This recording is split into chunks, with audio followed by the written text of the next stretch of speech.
Hi, I'm Troy McClure. You might remember me from such films as Liberty and Lust and For Whom the Justice Bell Tolls.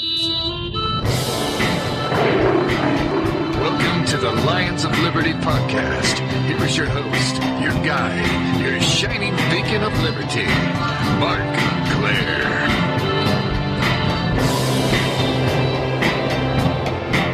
Meow. Welcome, my Liberty kittens, to another edition of the Lions of Liberty podcast, the OG podcast here on your Lions of Liberty podcast feed. And you're listening to the 281st episode of said podcast, which means you can find the show notes for today's program, which is just going to be chock full of information over at lionsofliberty.com/281.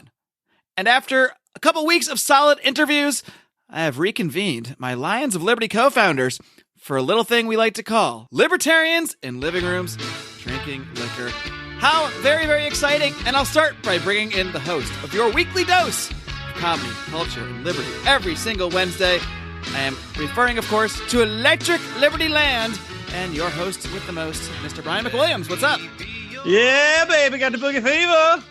Not much, same old stuff. I'm making my triumphant return to this show, by the way. I've not been on an LILDL. You guys have boxed me out, so I'm back, people. Don't worry, you can stop writing letters to your congressman. You were literally on the last one I did.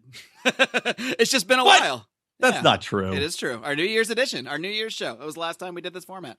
I know, Jesus it's crazy. Christ. Crazy People world are going to be up in arms. People are going to be up in arms throwing trash cans through Starbucks windows like the damn liberals. Well, that's why we're doing this. The anarchists, the anti-fas, everybody's welcome to listen to this program. And because everybody loves libertarians in living rooms drinking liquor. You don't need to be a libertarian to have fun. Listen to us drink. Speaking of drinking, what are you drinking? I am drinking a Warsteiner 1753 Pilsner. It's a premium German Pilsner. I'm not drinking it in honor of Merkel, though. Despise her. But yes, I'm sucking down a little beer. All right. Yum, yum. And by the way, I'm curious, has the hosting gone to your head at all yet? Have you just been, I'm assuming you've been batting women away left and right with sticks and stones at your newfound fame as an official host of your own weekly podcast. No, I didn't make it to the Women's March, so I didn't get to batter anybody. But okay. Hey-o, just kidding. I love women. Would never raise a hand against them. No, you know what? You know what's gotten to me about doing a weekly podcast? I'm exhausted. That's what. Yeah, well, welcome to the club, pal. Now you know why I'm always tired. All right, moving along to the man who launched their very first spinoff in Lions of Liberty history last year when he launched the weekly look at the broken criminal justice system with Felony Friday. I'm, of course, referring to, from Pittsburgh, PA, Mr. John Odermatt. Odie, what's up? Heyo. Holla, what's going on? Is that good? Answer. Trying to change up my intros there. Yeah, you didn't really answer the question. I asked you what was up, and all you said was "Heyo," and I'm. Really I wasn't even sure. listening. I wasn't listening to anything you said at all. But I figured you just had oboes on the mind. You're just doing a bad oboe impression. Yeah. It's been a long week. We're recording this on a Thursday night, so it's I'm ready for the weekend. You love revealing when we're recording. It's one of your I do. It's like my things. favorite thing to do. It really This is going to air 3 Tuesdays from today. I can't believe Donald Trump got assassinated. That is so crazy. That was Marc Clair who said that, NSA. That was my future fake news. Oh boy, We're already probably confusing people. Moving on from that, let's talk about what I'm threats. drinking. Maybe Fake threats. I'm going to get there, man. I'm going to get there. Anyway, what are you drinking? drinking some Sierra Nevada Torpedo. It's a extra IPA, means it's got some extra hops in it, I believe. A little extra oomph. Yeah, it's delicious. It's brewed out there. I think it's in Chico, California. Beautiful, beautiful Chico, California.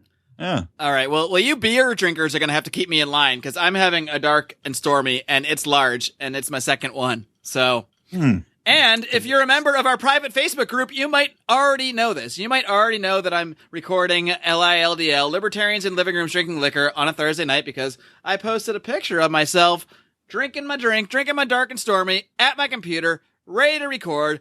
What was I wearing?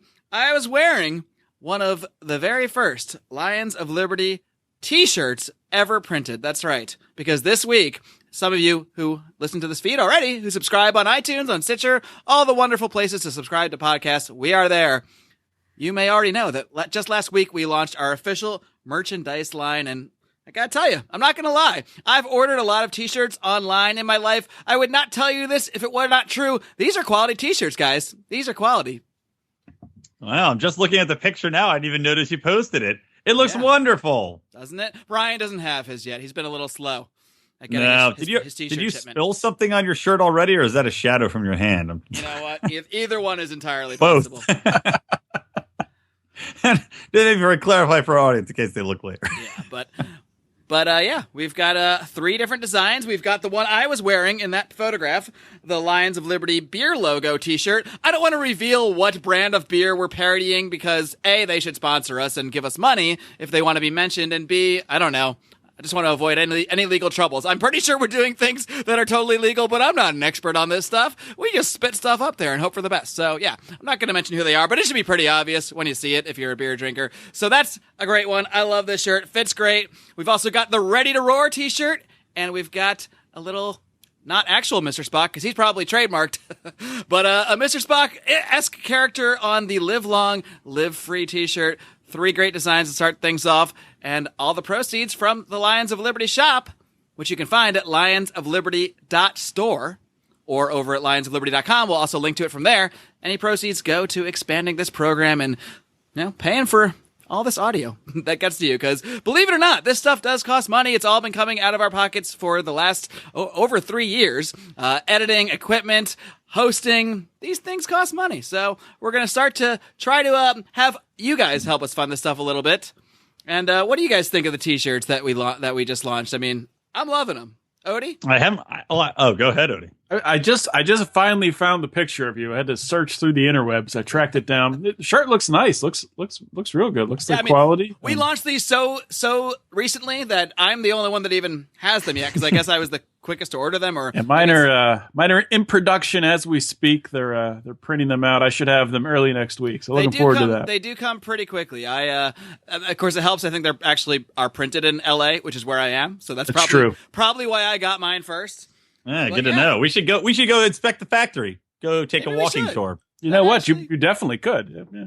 They might give you some free swag. There we go. I want to see. I want to get my shirt fresh off the presses. I want to put it on my body as it's searing hot from the imprint, and so maybe the Lions logo will be just seared into my chest for the rest of the time. You know they have tattoos too. Probably a lot less painful.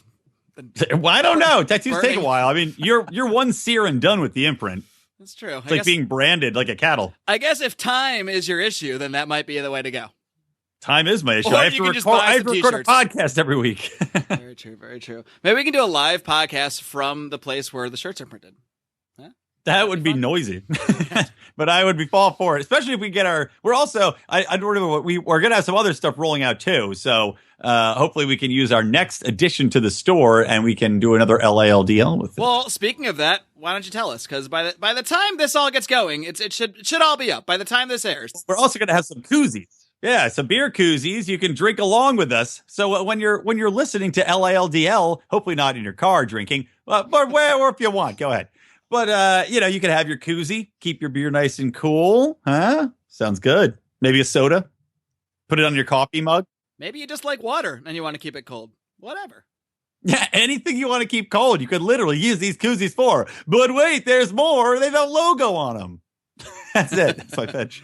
They have the aforementioned beer parody logo. So I highly encourage you all to head over to lionsofliberty.store and check out all our great stuff. But that ties us into, when we did our New Year's show, the last time we did LALDL, which Brian doesn't even think happened or doesn't think we did other shows without him. I don't know what secret shows he thinks we've been recording, but we made I don't know if promise is the word, but we made mention of some things we were planning to roll out in the new year. And we rolled out the t-shirts that I just discussed, but we've also rolled out something that honestly, so many people over the last couple years have been asking me, how can we help fund the site? Literally, I've had people saying, how can we send you money? And I don't know, for a number of reasons, maybe laziness might be one of them, I don't know, or just time consumption, organization, all sorts of factors here. We spent enough time just getting these free programs out to you guys, but we have finally gotten ourselves together to actually launch our own crowdfunding platform as well. So you guys can become official patrons of the Lions of Liberty podcast. Now, we're going to give you an easy URL to remember from our website where you can find all the information. You can go over to lionsofliberty.com/support. That's where you'll find out links to all the ways you can support us. And this is actually through, many of you have probably heard of Patreon. This is not through Patreon, but this is actually through our podcast host, Podbean. And I'll give you the URL if you want to go directly over to check that out. It's patron.podbean.com/Lions of Liberty. If you don't want to remember all that, just go to lionsofliberty.com/support. Either way, you can go on over, check it out. There are different levels of support. You can donate really any amount you want per month, but at various levels, we're going to give you various perks. Now, I want to make something very clear to start off here. Everything you currently hear on this program, you're going to keep getting, and you're going to keep getting it for free, right? We're not trying to box anyone out. We're not trying to tease you with all this great programming that you come back for each and every week, with all the different interviews that we do with big names in the Liberty movement. I've had guys like Ron Paul, Jesse Ventura, Tom Woods, Julie Borowski, Peter Schiff, all sorts of huge names in the Liberty movement have been on that show. And of course, now we've got Brian's show on every Wednesday. He's doing a bang-up job with that. And of course, Odie looking at the criminal justice system on Fridays. Everything is going to still keep coming your way. No matter if you don't donate a single penny to us, you're still going to get everything for free. So we're not trying to box anyone out.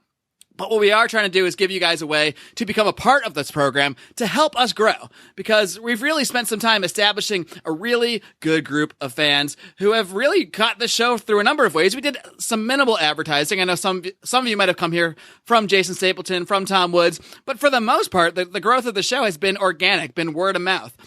When you don't have hundreds of thousands of dollars to put into something and you don't already have a big name like a Tom Woods or something like that, that's really the only way you can grow a show, is by word of mouth and just by grinding it out and producing quality content. And that's what we've really spent the last few years focusing on. But now you can have even more. So I just want to go over a couple of the levels of perks for a minute. But you can, again, check it all out by going over to lionsofliberty.com/support and then heading over to the patron program on Podbean. But essentially, at the $5 level, you're going to join what we call our Liberty Pride. You're going to be a part of this club here, an exclusive club that gets you access to exclusive audio. We're going to do some bonus podcasts for you. Each month, we'll do at least one bonus roundtable. We're also going to have some behind-the-scenes stuff that I've been working on, some bloopers, things like that. And then you're also going to get discounts at the aforementioned store. So you get any new subscribers at the $5 or level higher will get 20% off at the store, so they can buy t-shirts, koozies, whatever. You get an automatic discount just for that. And things kind of go up as you go to higher levels. There's a $10 level, a $25 level. At that level, you can even have, jump on to a monthly conference call and actually sort of help us produce the show and really become a part of it if you're going to be at one of our higher level of subscriptions. So, but anything you guys want to give, even if it's nothing, that's totally okay. Again, everything is going to be free that you get now, but we'll give you some perks if you guys want to chip in, help this show grow, because like I said, we've spent so much time and effort just producing this program, getting it to where we want to be. And now that we are kind of at a good place, a comfortable place where we have a really strong core support of fans, now it's time to really blow things up, all right? This presidential election, I think the effect is kind of carrying over. People are still really unhappy with Donald Trump, and a lot of those people aren't about to jump into the arms of the establishment Democrats. Now, we're not going to get to everybody. I'm not sure if we're going to get to the people that are, pepper spraying people at Milo rallies, but there's a lot of people out there that are confused. They're looking for answers, and we hope to be a platform to provide some of those answers for them. So, guys, what do you think? Are you as excited about all this jazz as I am? I'm pumped. I'm fired up, man. I am, just like you were saying, Mark, we've had our head down here, just working away, grinding away for, I don't know, how many years has it been? When did you do your first podcast? It's been just over 3 years since the very first edition of the Lions of Liberty podcast, where I brought in Stefan Kinsella for a very long conversation that I didn't plan out very well and didn't edit very well and was probably stumbling over my words a lot on. But, when you're going to start something, sometimes you just got to start it and spit it out. So that's how it started, and it has obviously evolved quite a bit since that point. Yeah, so it's been 3 years, and we've built up, we've grown. We went from 1 day a week to 2 day a week, and now to 3 days per week, Monday, Wednesday, and Friday. And I don't know about you guys, I can't speak for you, but it does make me a little uneasy personally, asking for money, asking for support. But to be perfectly honest, to be totally transparent, I mean, we really need this to take the next step. This isn't something that that I personally enjoy doing. But it's a way you can take ownership into what we're doing and help us to take that next step to really blow this thing up.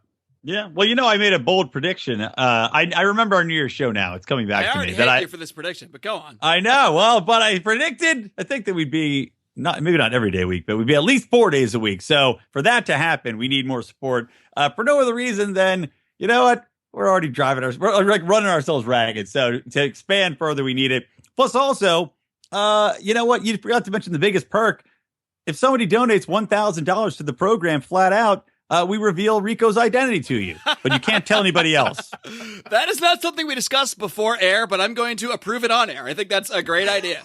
I think it's what's going to put us over the top. And for $5,000, you'll also get his social security number. So some of you might be able to use that for certain things.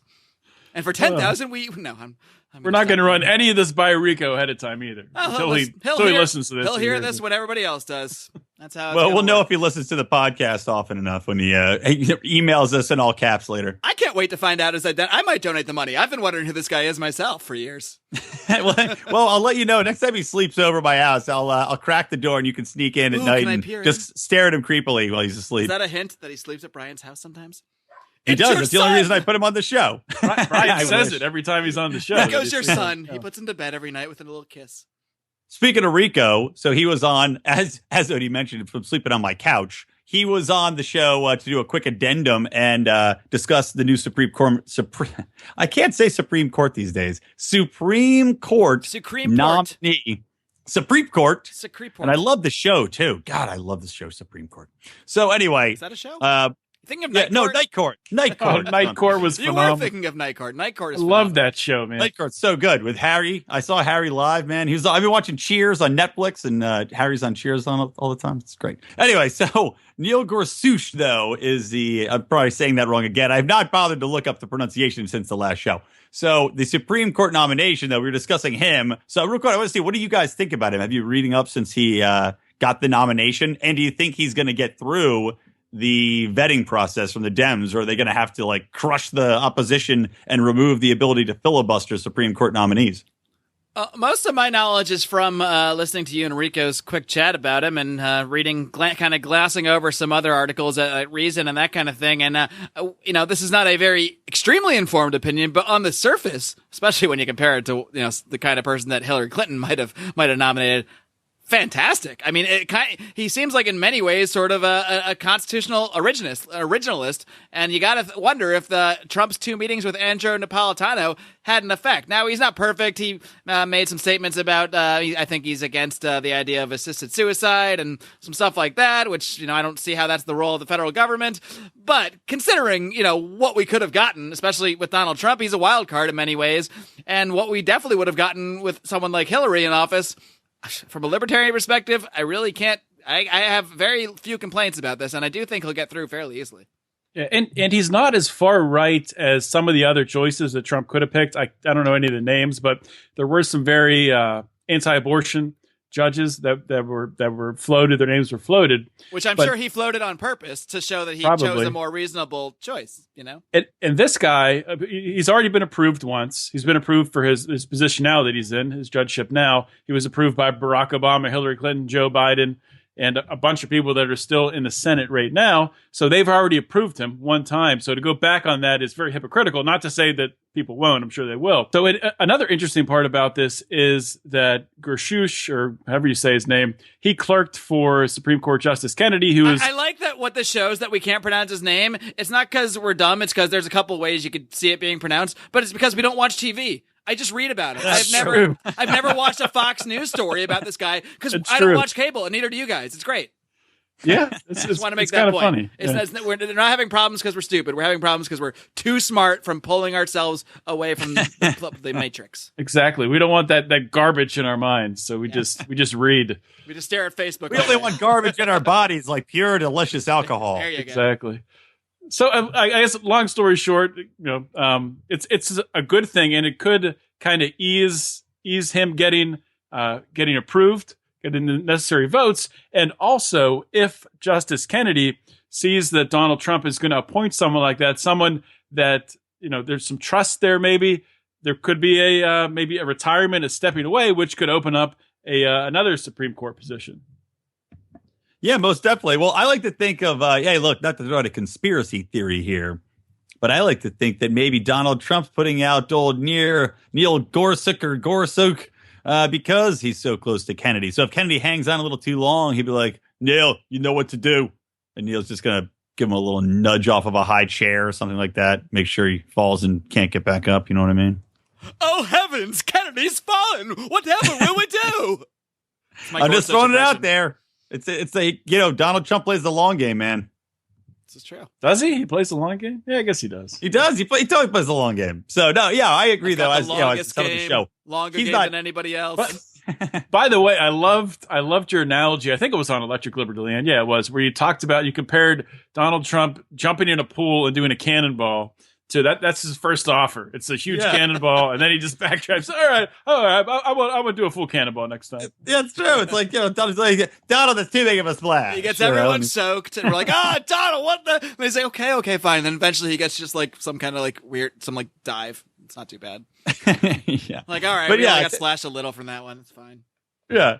But this nominee, he's in the news. He's going to be in the news ongoing, I'm sure. But the thing that was in the news today, which is why I wanted to bring him up again, that just because it's getting under my skin because it's so stupid, is that all these news outlets are unironically reporting that he was president of the Fascist Forever Club or Fascism Forever Club at Georgetown Academy or Georgetown Prep. And which is like a high school, and of course they all say it's a white male high school. They got to put that in. But I thought it's so ridiculous because it was a club created to push back against the liberal teachers who were overwhelmingly in charge of the school. So they, in his yearbook photo, it's got founder of the Fascism Forever Club, and it's like basically a joke though. And all of these media outlets are reporting it as though it's straight fact. And this kid was a fascist in high school. And, and then the school just was totally cool with that, because high schools all over the country love, clubs called Fascism Forever. And they totally would let that happen without any problem. Yeah. The only thing I saw about that was one headline and I saw the headline and that's all I needed to know. I knew that it was obviously like some joke thing he was in. Like, obviously. I mean, just from the headline. Come on. Right. Like, that's something I could see myself doing in high school, is having the Fascism Forever Club, just as like, oh, yeah. Because it's like, this article I'm reading here on americamagazine.org is, they interviewed a history teacher who was there. And the guy goes, no, it's a total joke.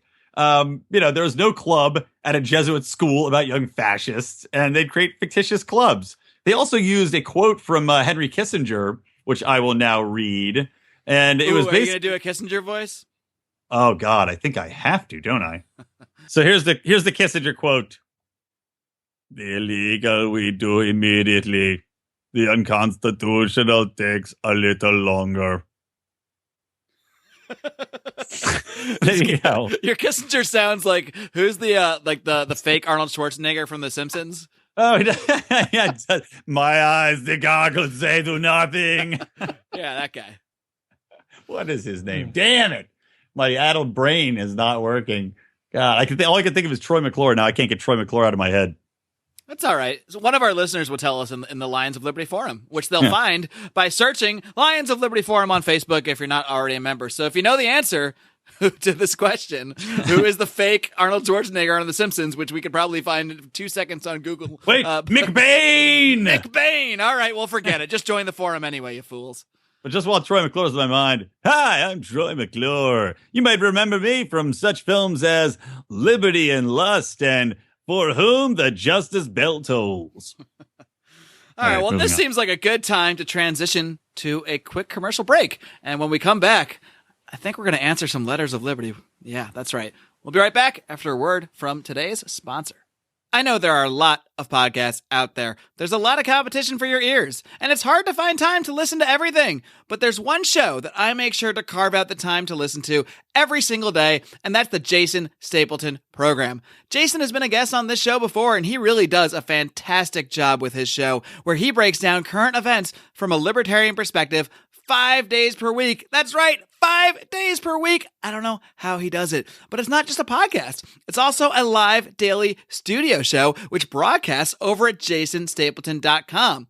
You can, of course, find his podcast on iTunes, on Stitcher. Wherever you listen to this podcast, you should have no problem finding Jason Stapleton as well. And the great thing about Jason's show is that it's so professionally done that you have no concerns about sharing it with your parents, your friends, your family. You're not going to get any of that Alex Jones conspiracy stuff. You're just going to get straightforward talk about libertarian ideals in our rapidly changing world. Be sure to check out the Jason Stapleton program.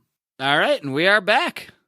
Back to do something that has become a new feature here on Mondays, and that is when I take some mailbag questions. And for those that don't know, you can submit these questions. I'll post a weekly thread in the Lions of Liberty forum. Now, something I should mention. We mentioned a little bit earlier our new crowdfunding platform, and one of the perks we're going to give to people on the crowdfund is that privilege to submit letters of liberty. So while right now, anybody who listens to the show can submit these on the Lions of Liberty forum, and this isn't going to happen right away. We'll wait till we build up the group a little bit. Eventually, letters of liberty submissions will only be accepted from patrons of the show at the $5 basic level or higher. So we're not going to do it right away. We're not going to rip them out of your hands. If you don't have $5 a month to contribute, which really is a very small amount considering we give you at least 12 to 15 podcasts per month. So do the math. That ain't much. Well, that can feed like 8 children, I think, in West Africa.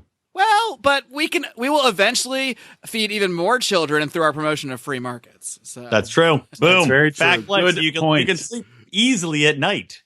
While Timmy in Africa is just like starving. He's like, fuck your free markets. I'm hungry. Send me your $5. Anyway, I encourage both donating to us and to Tim. I doubt his name's Timmy, but some kids in Africa. Donate to everybody. Probably Zimbabwe. But us first. Because, we got a long game. Like Donald Trump, we're looking at the Liberty long game here. Well, I don't know if he's looking at the Liberty long game. He's looking at the Trump long game. But eventually, Letters of Liberty will become something that only subscribers will be allowed to contribute to. So just keep that in mind, or maybe get them in now. Pack in your questions now before we make the change. But anyway, it is now time to answer some letters of liberty. Write me a letter of liberty. Ain't got no time for tyranny. Time to rant alone, right here from my home. A lion just wrote me a letter. I don't care how many fallacies I hear. I'll take your question and answer it here. Time to rant alone, right here from my home. A lion just wrote me a letter. Well, you wrote me a letter. It's about liberty, and I'll answer it now. Listen to my words, they're about liberty. I'll explain the best I can. Roar. All right. I'm still getting used to hearing my own jingle there. What do you guys think? I think I'll never get used to it. I think it's a little bit painful, but also nice. I don't know. I like it and I hate it. I can't really describe it. Like embracing liberty, man. It's a little painful, but ultimately it's the best thing for you. I'll take that. I'll take a little painful. That's how I feel about it. Anyway, let's dig in right now into the old mailbag here. And we're going to start off with a question from Sterling Davis. And this is a very appropriate question for the format of this program, Libertarians in Living Rooms Drinking Liquor. And he asks, if you could sit down and have a beer with one great libertarian, living or dead, who would it be and why? I've got some thoughts, but I'll toss this over to Odie first. This is a tough one. I'm just going to go off the top of my head. The first person I thought of, and I don't even know if he drank, is... for more than anything else, just for entertainment and jokes, because he was a funny guy, would be Murray Rothbard. We've talked about before some disagreements that we have philosophically with Rothbard, but I think it would be a hell of a good time to sit back and drink some liquor in a living room with Murray Rothbard. All right, Brian. I am like trying to think of who I would Brian's want. Just Googling libertarians who drink right now. No, I am actually...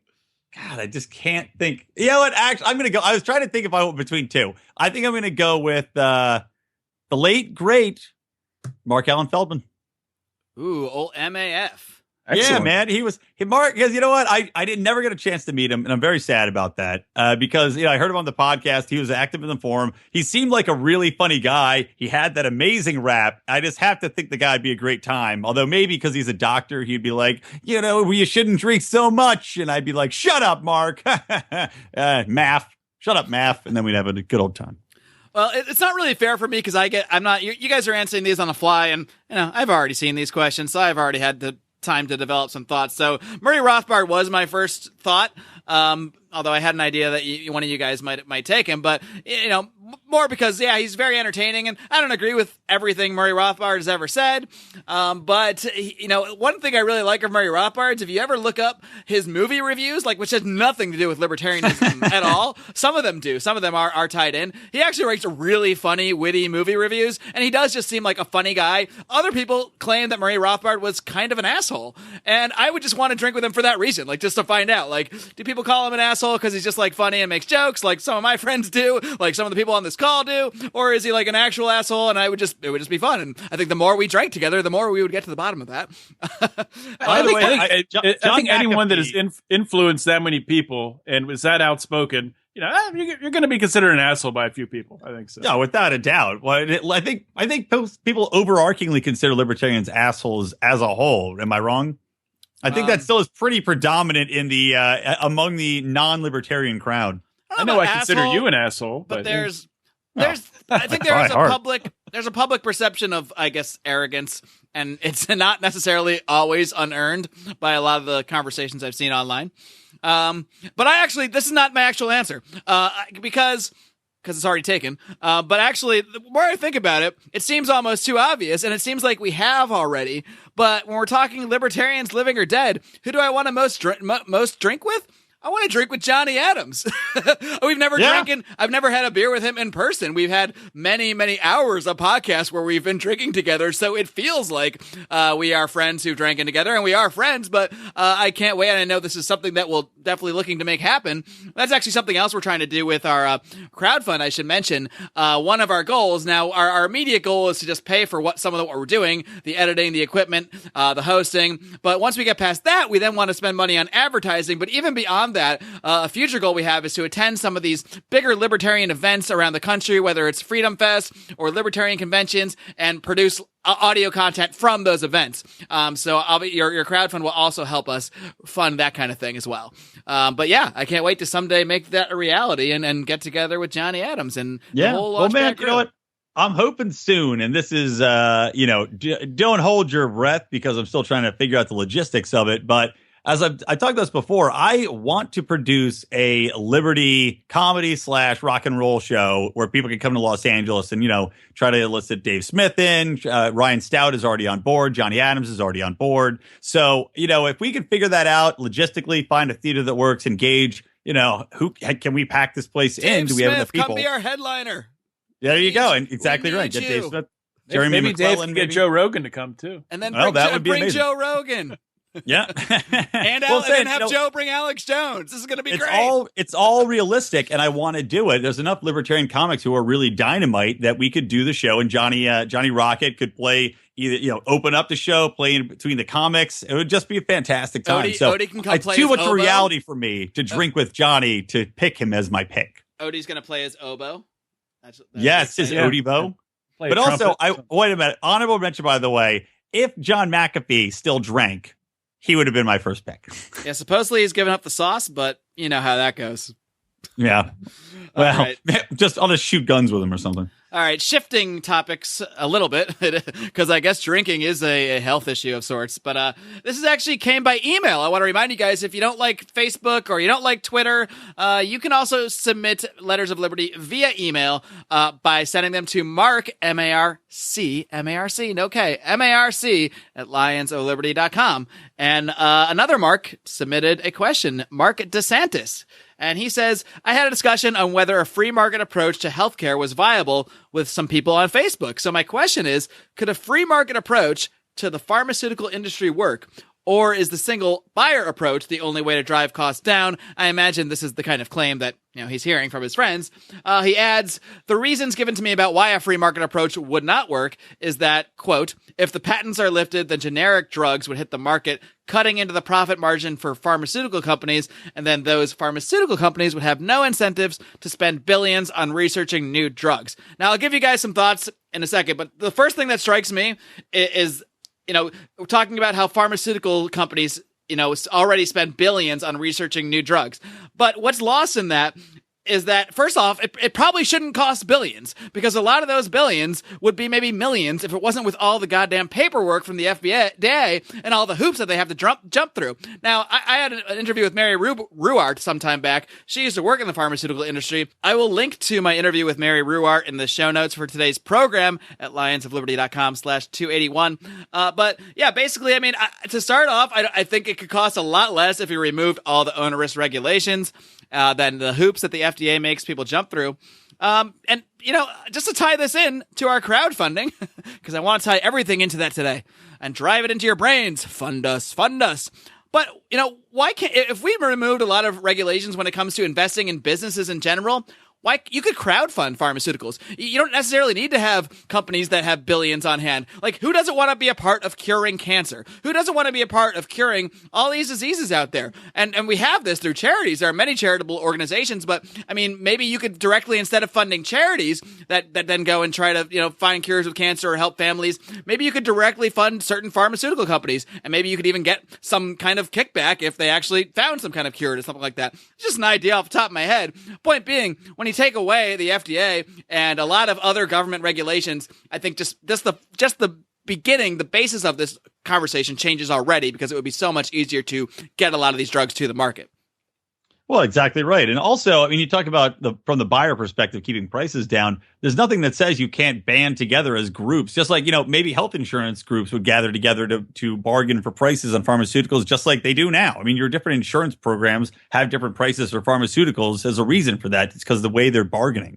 So there's no reason that in a free market, you couldn't gather together and still negotiate on behalf of a large amount of people to keep your prices down. I mean, I don't know why people would presume that the price would be sky high.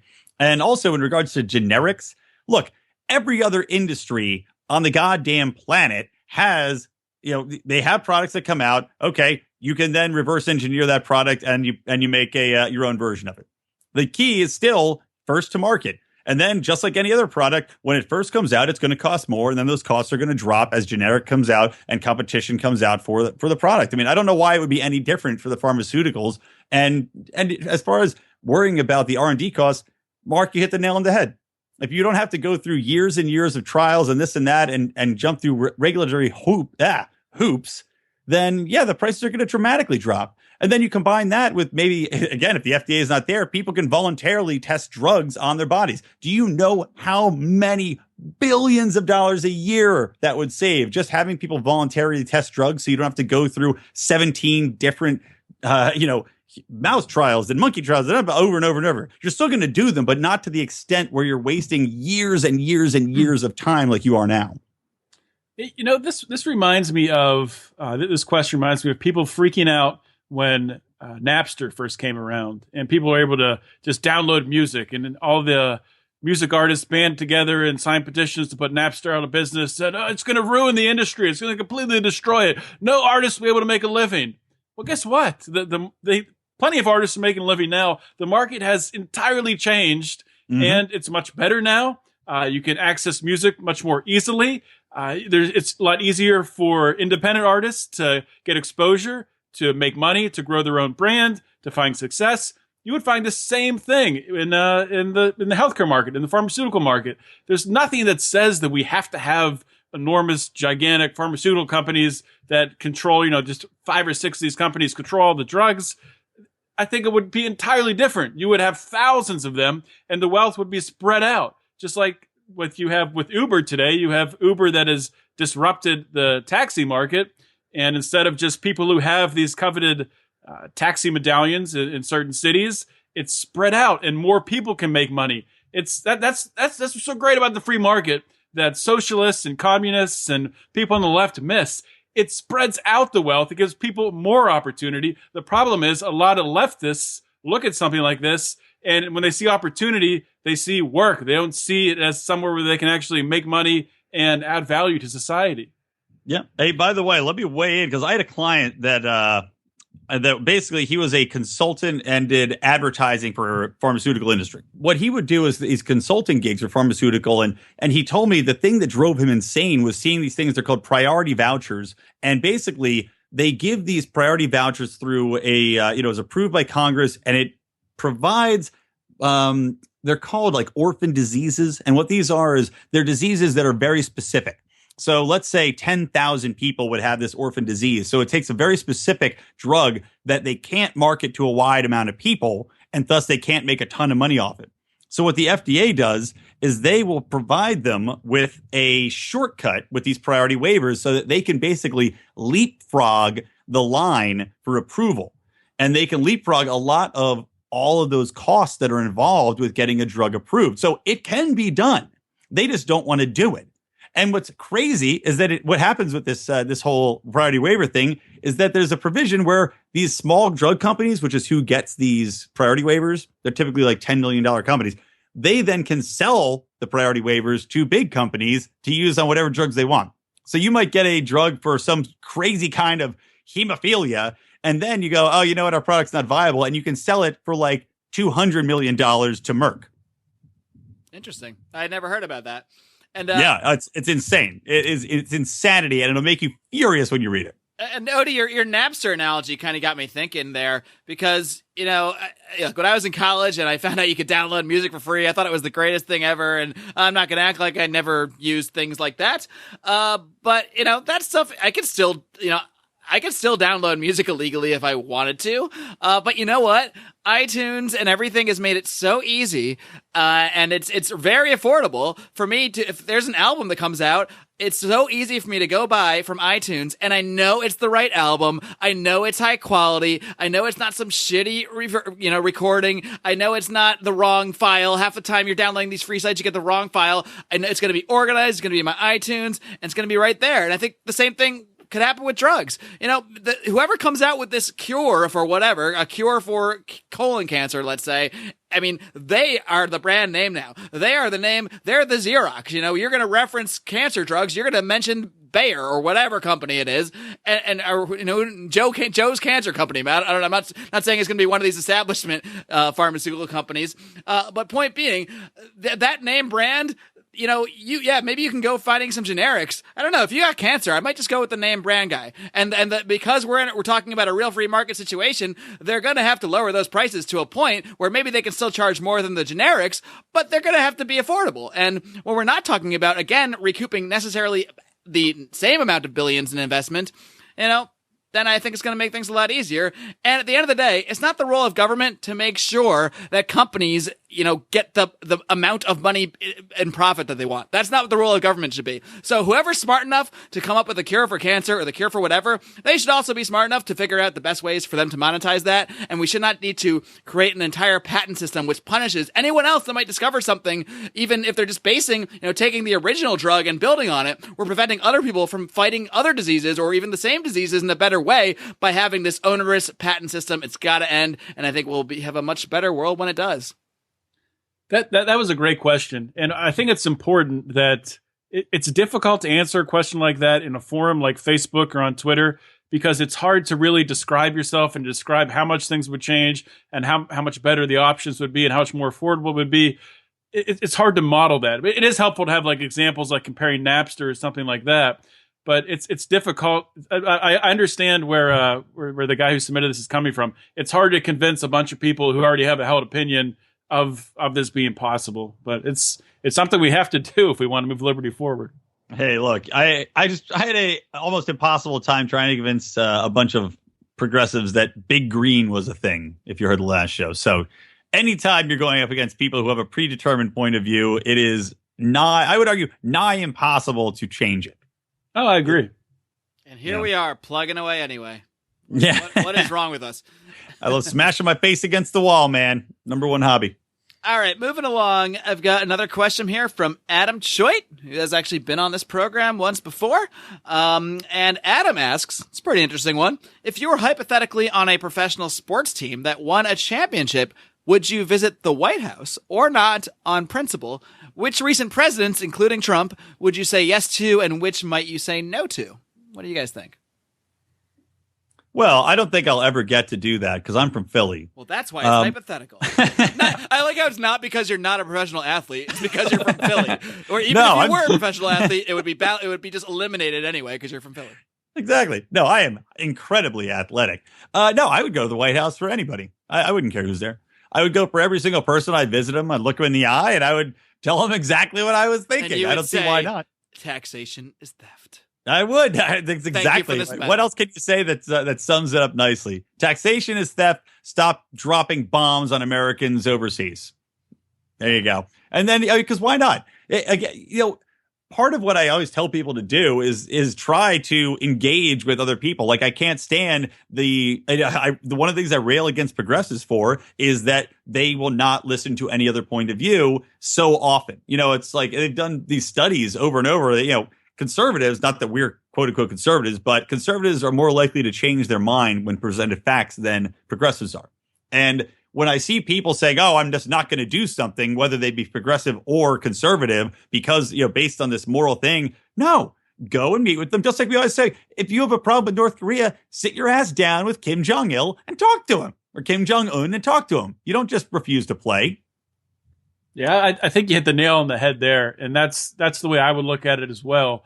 I think if you want to get something out of it, if you want to convey a message, if you want to be able to, maybe you get to speak with the president for a couple of minutes, but maybe more importantly than that, you get to talk to the media about your visit. If you want people to actually listen to you, I think you have to go, because, like you said, the minute you don't go, there's a perception associated with that where there's a large majority of society is just going to say, "Oh, this guy's crazy. He's probably an anarchist or something. He doesn't want to go see the president. I'm not going to listen to anything he says. He's nuts." I've seen the same thing happen with when the Steelers won the Super Bowl. James Harrison didn't go. I forget which time when they won it, because they won it several times, Brian. Oh, yeah, they won so many times. Yeah, well, how's your water system, dickhead? I heard there's shit in the water and like half your towns can't I don't drink live in the now. city, so it's fine. That's a recent news story. Look it up. but anyway, Harrison came out initially and said, I forget what he said, that he didn't want to go to the White House. And then when he was pushed by the media, because the Pittsburgh media jumped on him, he said, I just don't like to fly. I don't like to fly. Meanwhile, he's flying to every road game. So it was pretty stupid. But I did like what James Harrison had to say about not giving his kids participation trophies. I love that. Yeah.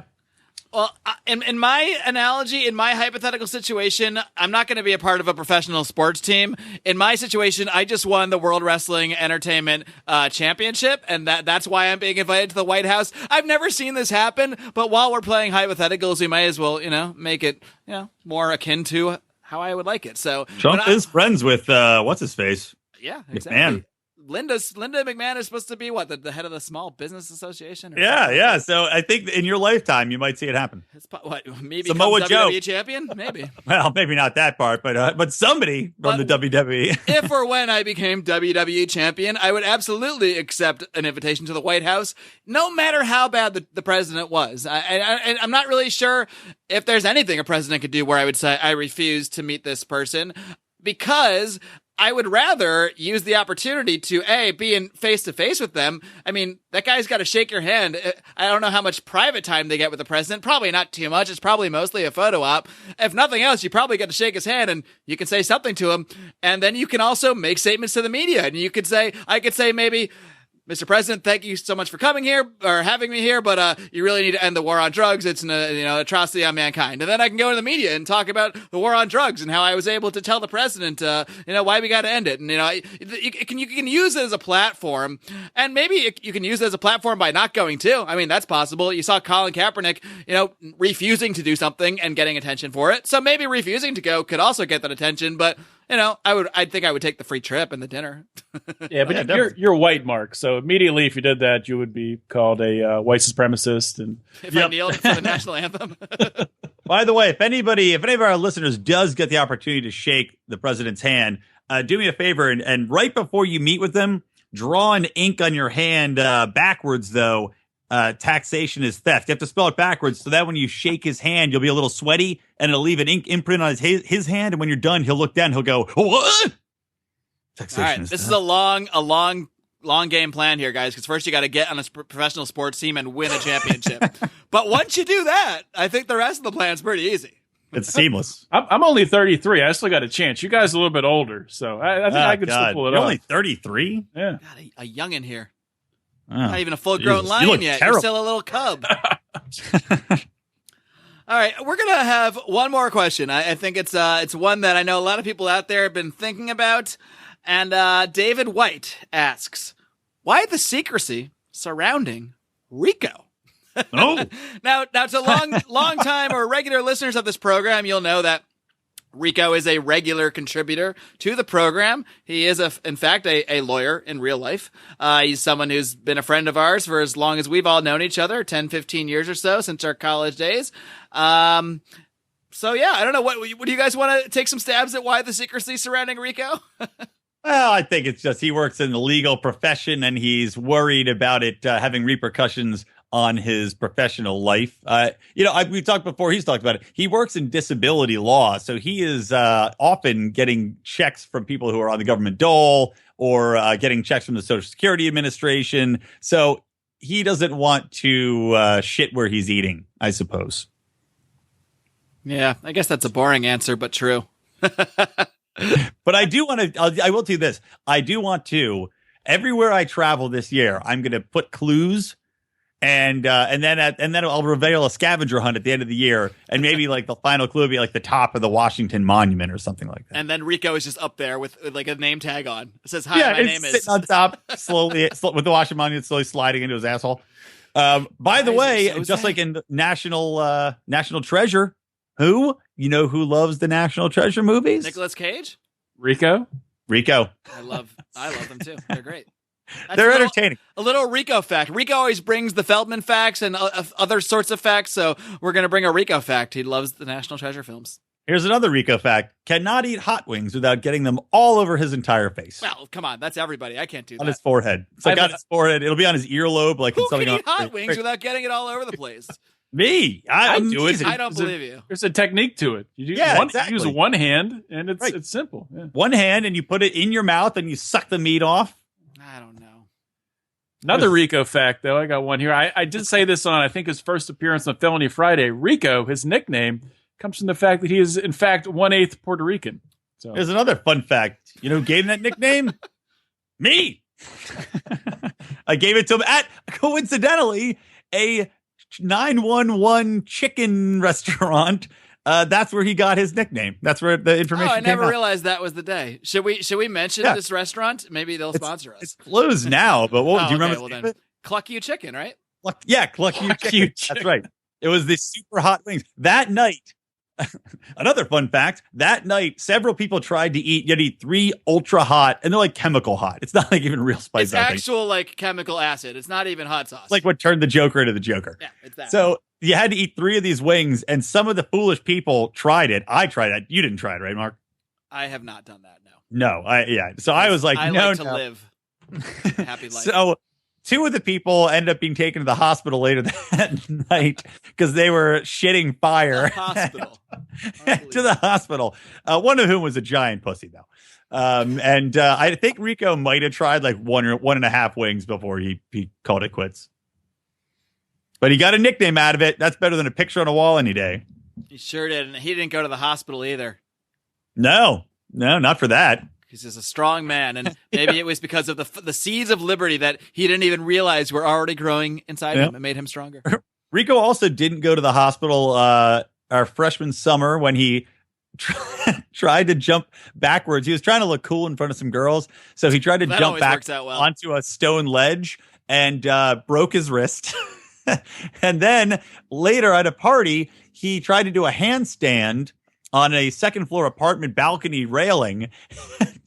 And I think is you go up and you go halfway. He's like, no, you go halfway and you stop right in the middle. And then you come back down in the balcony. He just went straight over the edge. Just not even didn't pause at all. Just looked straight over the railing into the parking lot 2 stories below. This is why we can't reveal this man's real name, folks. Exactly. Yeah, I wrote his script. There's so many stories. Oh, it's This amazing. might be the over- best yeah. Rico segment we've done, and he's not even on it. He's not even here. Well, he'd ruin it. He would So, ruin it. so you look over the edge though, and he's lying there flat on his back, and I go, "You all right?" And he goes, "I'm going home." He got up and walked away, and then had to come back because he left his stupid hat in the bush he fell into. I think I would have just left the hat at that point, but Me too. Me maybe too. it was coveted. God bless him. So that's why nobody can know the real identity of the man we call Rico. All right, folks. Well, that is our little attempt at some letters of liberty today. Keep them coming. An easy way to submit. Obviously, like I said, you can email me, marc@lionsofliberty.com. Or if you're in the forum, our private Facebook group, the best way to do it is just, there's a little search bar in that forum. You just type letters of liberty and you'll find the latest thread and just post a question there. That's where I pull all of these from. And I'll be answering more each and every Monday here at the OG Lions of Liberty podcast. Guys, do you want to give a quick little preview of what you've got coming later in the week for the folks here? Brian, what's coming up this Wednesday on Electric Libertyland? Yeah, well, as you guys know, Sunday was the Super Bowl, and I thought it'd be fun to take a little look at some of our advertisements that we were watching. You know, more entertaining than Super Bowl most often, because I know some of them are going to be some shit that's going to piss me off, and probably piss off every libertarian watching. So I'm going to take some of the better commercials for both inspiring liberty and that drive us up the wall. So that's what I'll be doing on Wednesday's program. Exciting stuff. Odie? And on Felony Friday, due to the timing of the interview, I'm not sure if it'll be this Friday or next Friday, but I want to mention now because it's a huge interview. Going to be interviewing Chris Ann Hall. So it's going to be great. It's going to be wonderful. It's going to be fantastic. Oh, nice. Talk some constitutionality. What y'all going to be chatting now? Chris Ann Hall, of course, has already been on this program once before. So what are you guys talking about in the felony-related realm? We're going to be talking about that Kansas case where there was the state law, that Second Amendment case where those two guys got arrested. They were following state law, which was passed within the state, and the feds came in and arrested them. And a bunch of the politicians who passed the state law and said they'll stand up for it just kind of backed away, put their hands up. You haven't mentioned what for, though. Isn't that the one for silencers, right? Yeah, for silencers, correct. Yeah. Suppressors. Yeah, that story is insane. I mean, I'm excited for that episode. All right. Should be exciting stuff because we always strive to bring you exciting, fun, interesting, informative, all that stuff, content here at the Lions of Liberty podcast. Please do subscribe on iTunes, on Stitcher. We're also on YouTube. Anywhere you find podcasts, really. We're pretty much there. Be sure to hit that subscribe button. If you're on iTunes, Stitcher, give us one of those 5-star ratings and a great review. Again, that's an easy, free way to help us grow this show because those reviews are what help people decide what podcast to listen to. And believe it or not, the more reviews we get, the higher we are in those algorithms on iTunes and elsewhere that put the show in front of people. So please do that if you have not. And of course, if you want to spend money, once again, lionsofliberty.com/support will have all the information you need to help us grow this show and really continue to advance the ideas of liberty here in 2017 and beyond. I'm very excited about it. I don't know about you guys. I do know about you guys. We're all excited about this. We're all excited about the ideas of liberty. Until next time, folks, live long and live free.